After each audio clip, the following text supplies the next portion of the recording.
So this video is going out to Bubonic Nate, who asked a just endlessly fascinating question in my last video. He asked, is there any model that you can think of under which society would work if people did not have free will? And would any such society involve us being an inhumane society, or losing our humanity, or something like this? Or could it possibly even be better if we didn't have free will? Nate, this is exactly the reason why we all just love spending so much of our lives hanging out with you in Stickum rooms. I mean, what a great question. I just can't even get this question out of my head. I mean, this has really been going through there. So, yeah, I'd like to talk this over with you in Stickum, but since I'm really busy in the evenings these days, I'll just post a video response here because I didn't want to type it out in text. It's just too long. So what's the end? How could you even answer a question like that? Would society be better if we didn't have free will? Is there any model for this? I mean, well, my best into the hermeneutic circle on this one is, I can't imagine human beings this way without some sort of mental crutch, right?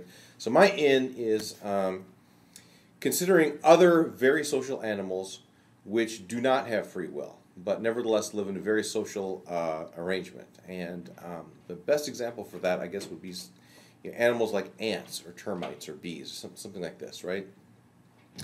There are species of ants, which have unbelievably social lives, unbelievably complicated societies.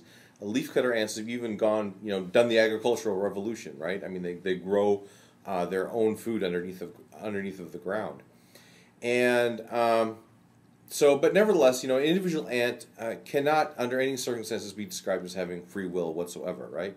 It really is just a little robotic kind of a creature that's there. So the question is, using this, would society be better if we didn't have free will?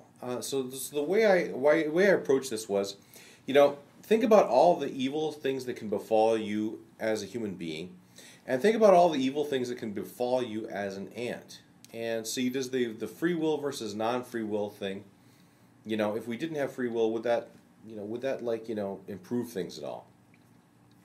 Now, if you look at the ants, it's very interesting, actually.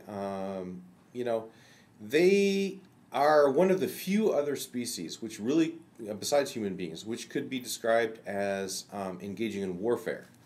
One nest of ants will go to warfare against another nest. They're one of the few species of animals, maybe the only species of animals besides human beings, which really could be said to engage in slavery, for example. Red ants will, go over to a black ant's nest and steal some of their, babies, and raise them to be slaves to do all their dirty work inside of their own nest and things like this, right? In fact, almost any horrible thing which one human being can do to another, you'll find that ants will do to another. The only exceptions to this rule are things which, ants just don't have the biology to do. I mean, for example, you don't see a lot of rape happening in, ant society. They just don't have the biology to do that kind of thing. But pretty much anything that they are, able to do that's horrible to each other, they will do to each other. So I think this is one way of approaching the question. I mean, it's not a definitive answer, but this is one way of thinking about the question: would we be better off without free will? I think ant society would be a good example of a society where the individuals in that society do not have free will, but nevertheless, I mean, this doesn't seem to solve any problems, any major problems that we have. What's the biggest problem facing humanity? Warfare, maybe something like this, right? Ants also suffer from this kind of thing. So the question is, what advantages do we have over these guys? And does having free will buy you anything? Can you say something positive about this? And again, this is very preliminary. Just throwing out ideas here. But I do think that if you are for example, if you are a red ant, okay, you're biological. You have no choice but to go out and try to enslave other ants, right? There's no sense in saying that the red ant shouldn't do this or is morally culpable in any way of doing this. The red ant cannot help it. That's just what it does. Human beings are not that way, though. Okay, we have this free will. You can't. The only things that you attach free will to are also those things that you attach moral responsibilities to. So if you have this concept of free will, then you have an additional tool to fight against things like slavery or fight against things like war. You can say to somebody who has free will, you shouldn't engage in war, you shouldn't engage in slavery, you shouldn't engage in stealing somebody else's food. All these things are things that ants do. I mean, if you think about somebody like if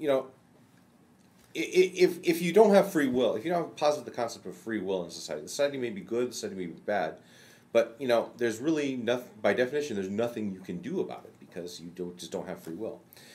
In a human society, I don't think it's that way. If you look at somebody like a Christ or somebody like a Socrates, right, who says, okay, I'm living in this society, your rules here just really suck in this society. I'm going to choose not to obey the rules of this society.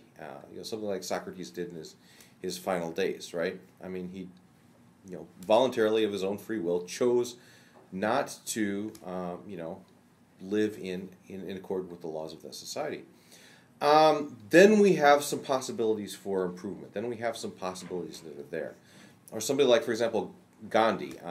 Both Socrates and Jesus, their actions like this didn't bear fruit for centuries afterwards.